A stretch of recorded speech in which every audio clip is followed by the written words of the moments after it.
ભરૂચના ઉમરાજ ગામની હદમાં આવેલ આકાંક્ષા નગરીમાં માર્ગની ધીમી કામગીરીને પગલે સ્થાનિકો હેરાન પરેશાન।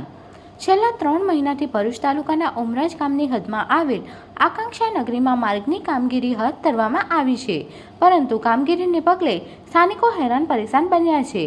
2 વાર ગટર લાઇન ખોદી, 2 વાર ગટર કાઢી, જે બાદ ફરી પૂરી 20 દિવસથી માર્ગનું કામ ગોકળ ગતિએ કામ કરવામાં આવતા ચોમાસા પહેલા વિસ્તારમાં નાવડી ફરશે તેવા રહીશોએ આક્ષેપ કર્યા છે।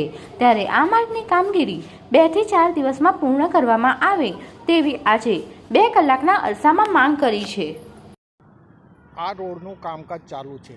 2 વખત ગટર લાઇન ખોદી, 2 વખત ગટર લાઇન કાઢી, પાછી પૂરી અને છેલ્લા 20 દિવસથી આ રોડનું કામ ચાલુ છે।